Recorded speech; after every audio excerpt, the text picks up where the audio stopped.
Now the question number 11. Degenerate electron pressure will not be sufficient to prevent core collapse of white dwarf if its mass becomes n times of solar mass. The value of n is how much? So it is the definition of Chandrasekhar limit.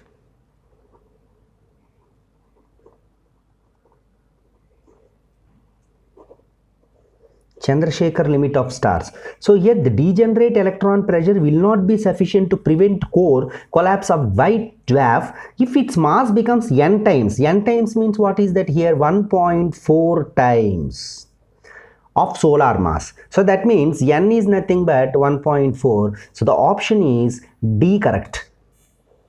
Now the question number 12. A body of mass m is suspended to an identical spring force constant k. The expected change in the position of the body due to an additional force F acting vertically downwards. So first of all, it is the roof and there is a spring constant k, and there is a mass of the body m which is suspended like this, and force constant, the spring force constant is k. The expected change in position of the body due to an additional force F is acting vertically downwards. So expected change they were asking now, so that means F is equal to half k into x. So how much displacement, expected displacement, so that means x is equal to 2f divided by k. So it is the option 2f by k. Which option is correct? Option B is correct. Now the question number 13. The radii and Young's modulus of two uniform voids A and B are in ratio 2:1 and 1:2 respectively. Both the voids are subjected to the same longitudinal force. If we increasing the length of the void A is 1%, then the percentage increase in the length of void B is how much? So here radii and Young's modulus of two uniform voids A and B are in the ratio 2:1 and 1:2 respectively. But the both voids are subjected to the same longitudinal force.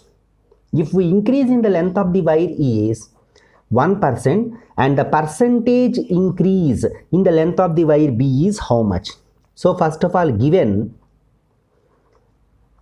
radii R1 is to R2 is equal to 2:1 and Young's modulus ratio, that means y1 is to y2 is equal to 1:2. But here we know that increase in length delta L is equal to F into L divided by A into Y. But here delta L is equal to F into L. Area means what is that here? Pi R square into Y. But here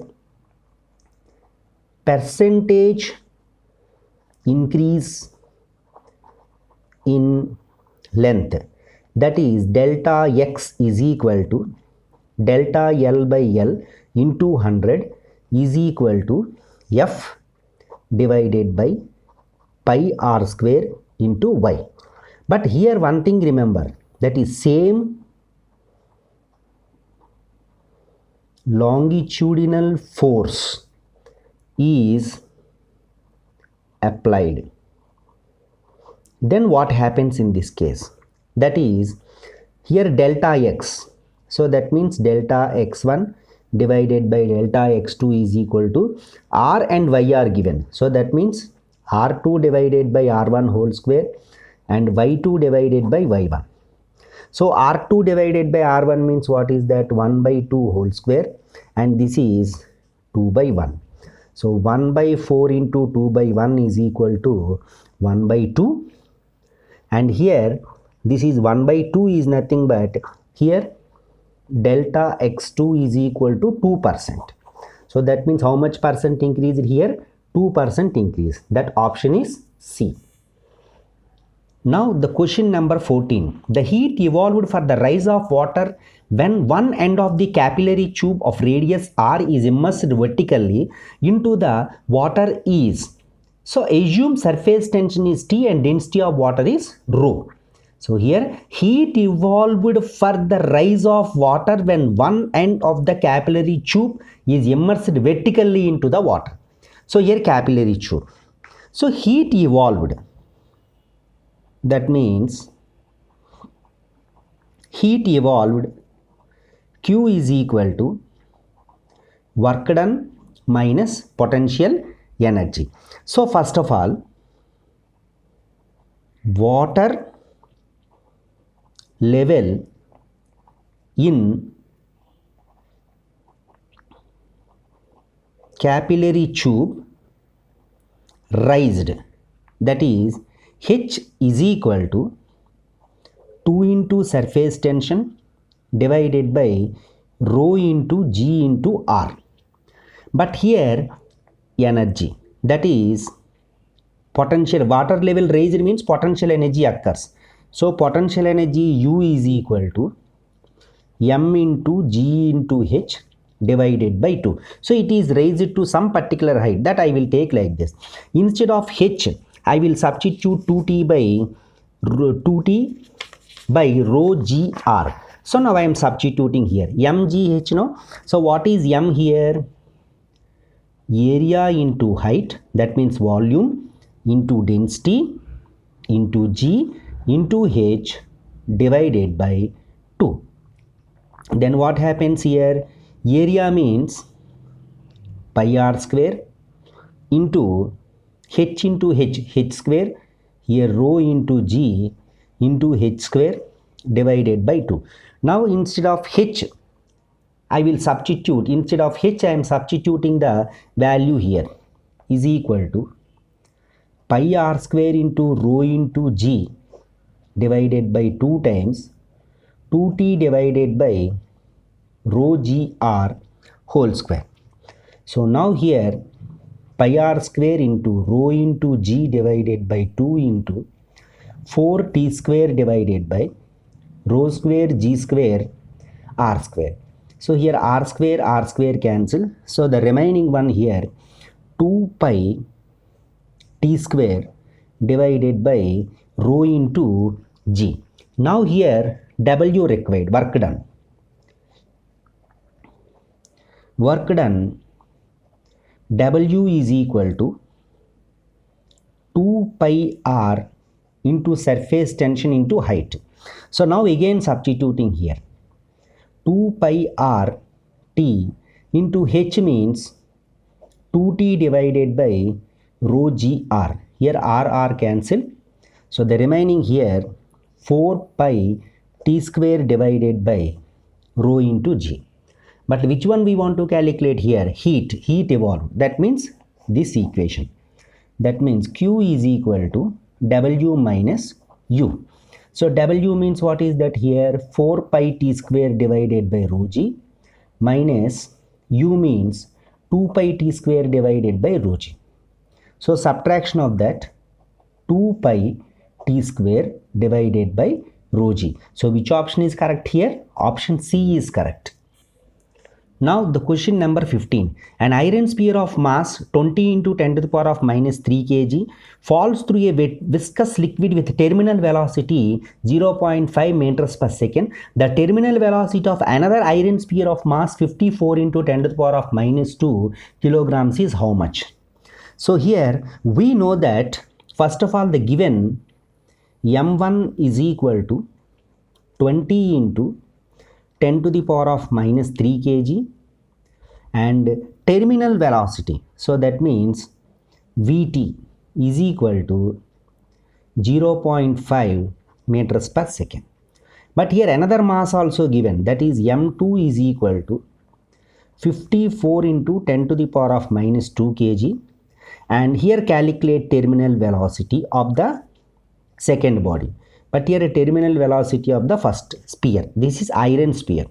So now how much we want to calculate? So first of all we are having the formula terminal velocity Vt is equal to 2 by 9 times rho minus sigma times G into R square divided by eta. So here N is the coefficient of viscosity, R is the radius of spherical particle, and rho is the density of the fluid, the sigma is the density of the fluid, and rho is the density of the sphere. So from this formula, terminal velocity is directly proportional to r square. Remember, this is very important one. This one, number one. Similarly, I am taking here terminal velocity when the mass is coming in the downward direction. There, square root over 2 into mg divided by rho into a into c. But here m is the mass of the sphere and g is the acceleration due to gravity and rho is the density of the air and a is the projected area of the sphere and c is the drag coefficient of the sphere. This is drag coefficient of the sphere. Drag coefficient is nothing but when the sphere is moving into the water, the liquid which exerts the force on the sphere. So here from this, terminal velocity is directly proportional to root m or otherwise m to the power of 1 by 2. Remember, this is very important one. Now terminal velocity 1 divided by terminal velocity 2 is equal to square root over m1 divided by m2. So that means terminal velocity of 1, we know that one 0.5, and terminal velocity of 2 is equal to square root over 20 into 10 to the power of minus 3 and 54 into 10 to the power of minus 2. So here this is squaring on both sides. Squaring on both sides is nothing but 0.5 into 0.5 divided by terminal velocity whole square 2 whole square is equal to 20 into 10 to the power of minus 3 divided by 50 into 10 to the power of minus 2.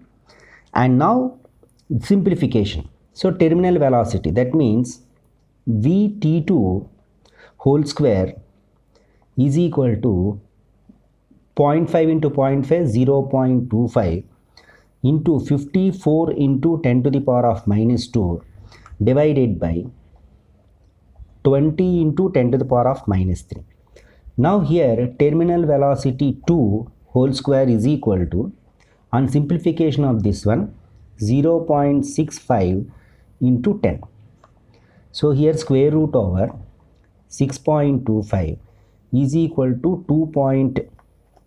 So Vt2 2.5 meters per second. So which option is correct here? Option C is correct.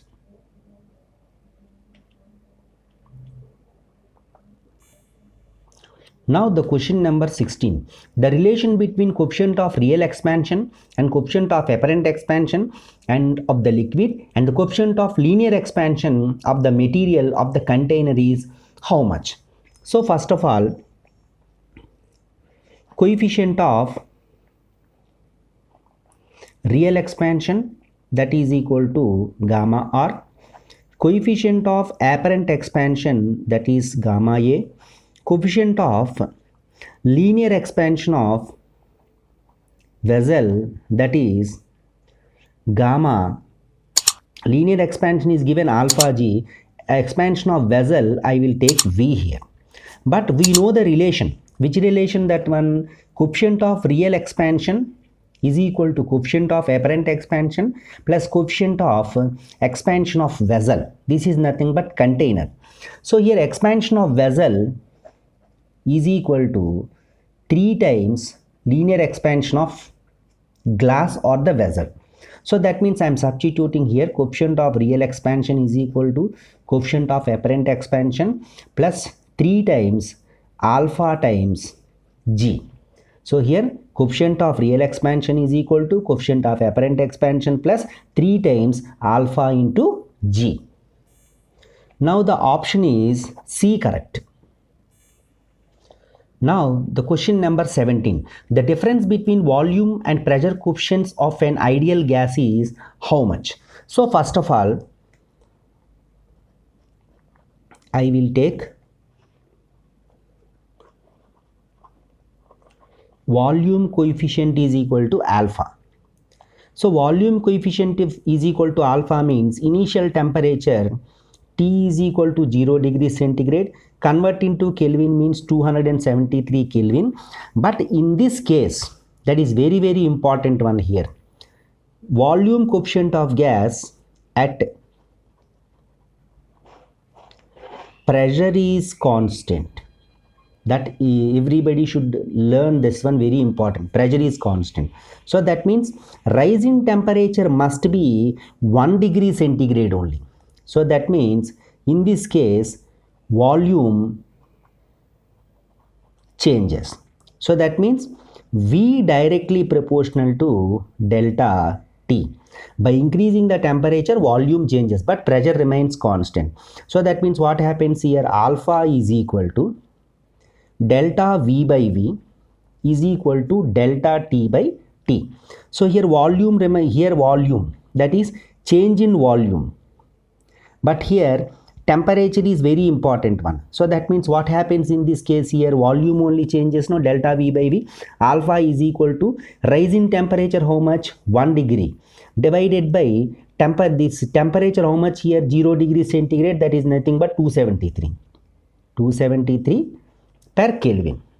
So alpha is equal to 1 by 273 per Kelvin. Then afterwards what happens here, beta is equal to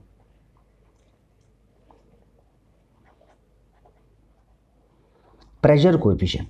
Here also the temperature is 0 degree centigrade, is nothing but 273 Kelvin, and here pressure will be changes. So here pressure will be changes.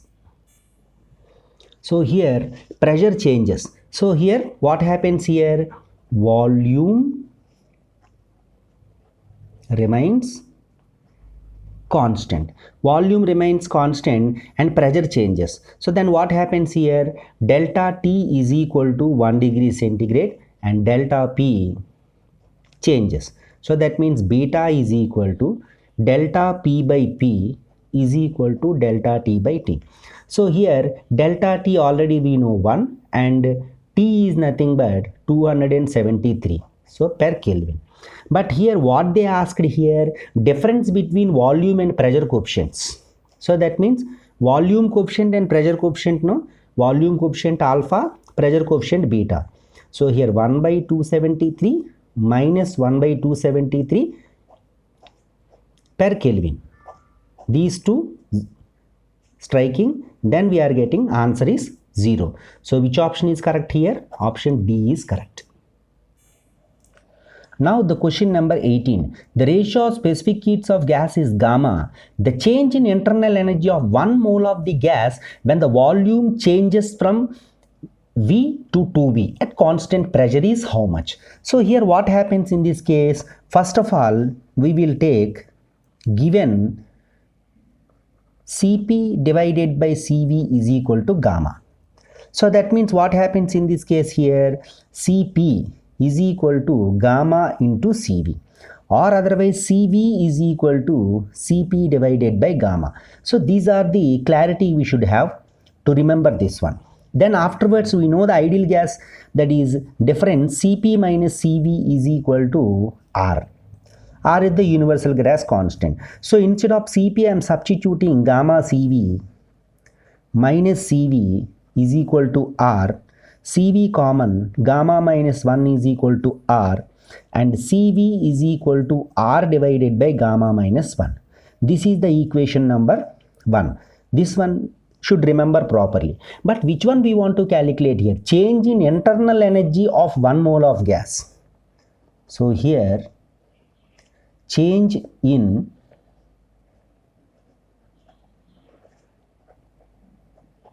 internal energy of 1 mole of gas, that is U is equal to N into Cv into delta T. Why Cv?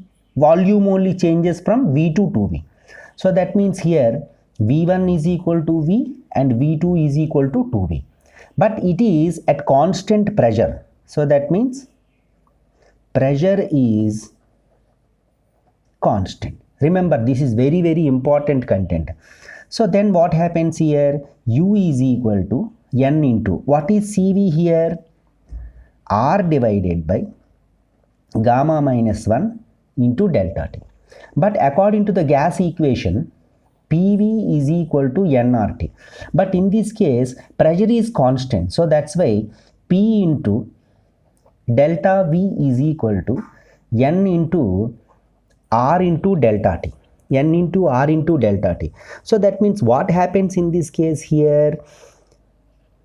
N into R into delta T is nothing but P into delta V divided by gamma minus 1. So here P into V2 minus 1 V1 divided by gamma minus 1. So is equal to P times 2V minus V divided by gamma minus 1 is equal to 2V minus V. So that means PV divided by gamma minus 1. So which option is correct here? Option C is correct. Now the question number 19. The tire of a motor car contains air at 15 degrees centigrade. If the temperature increases to 35 degrees centigrade, the appropriate percentage increase in pressure is how much? So ignore the expansion of tire, we have to ignore it. Ignore means that is forgot about it. So here the temperature, initial temperature of the motor car contains the air, that is T1 is equal to 15 degrees centigrade. Convert into Kelvins means adding 273, 288 Kelvin, and temperature T2 is equal to 35 degrees centigrade. Adding with 273, we will get as 308 Kelvin. But one thing we have to remember here, that is percentage increase in pressure. That is very, very important one. So that means pressure, percentage increase in pressure, P1 divided by T1 is equal to P2 divided by T2. But here volume is constant. So that means what happens here? P1 divided by P2 is equal to T1 divided by T2. That is 288 divided by 308. So here percentage increase required, no? Increase. So P2 minus P1 divided by P1 into 100. So P2 308 minus 288 divided by again 288 into 100. On simplification of this one, we are getting 7%. So which option is correct here? Option A is correct. Question number 20. Two identical bodies having the temperature 277 degrees centigrade and 67 degrees centigrade. If the surrounding temperature is 27 degrees centigrade, the ratio of heats of the two bodies during the same interval of time is approximately how much? So that means here two bodies are having different temperatures. If the surrounding temperature is 27 degrees centigrade, what is the ratio of heats of the two bodies during the same interval of time? That is how much amount of heat is lost. That means ratio of heats of the two bodies. So that means what happens here? How much amount of heat lost by the body? The ratio we want to calculate. So initially, first of all, T1 is equal to 277 degrees centigrade. Convert into Kelvin, 550 Kelvin, and T2 is equal to, that is equal to 67 degrees centigrade. Convert into Kelvin, 340 Kelvin, and here temperature of surrounding Ts is equal to 27 degrees centigrade is nothing but 300 Kelvin. But which one we want to calculate here? Ratio of loss of heats of two bodies. Now, according to Stefan's law, Stefan's-Boltzmann law, that is E is equal to sigma E A and T to the power of 4. So that means what happens here? E directly proportional to T to the power of 4. This is very, very important one. Now what happens in this case here? That is loss of heat. So that means change in energy and change in energy is equal to T1 to the power of 4, T surface to the power of 4, T2 to the power T2 to the power of 4 and T surface to the power of 4. So it is substitution here 550 whole to the power of 4 minus 300 to the power of 4 divided by 340 to the power of 4 minus 300 to the power of 4. Then what happens in this case? Divide by 300 for each and every term. What we are getting here? 550 divided by 300 whole to the power of 4 minus 1 divided by 340 divided by 300 whole to the power of 4 minus 1. So here 550 divided by 300 whole to the power of 4 is nothing but 1.8 whole to the power of 4 minus 1, and here 1.1 whole to the power of 4 minus 1 is equal to 1.8 whole to the power of 4 is nothing but 10.49 minus 1 divided by 1.46 minus 1. This is 9.49 divided by 0.46. It can be written as 9.5 divided by 0.5. On simplification of this one, we are getting the value of 19. So which option is correct here? Option, that is 19 here. Which option is correct here? D. So that means or otherwise 19 is to 1. This is the solution for question number 20.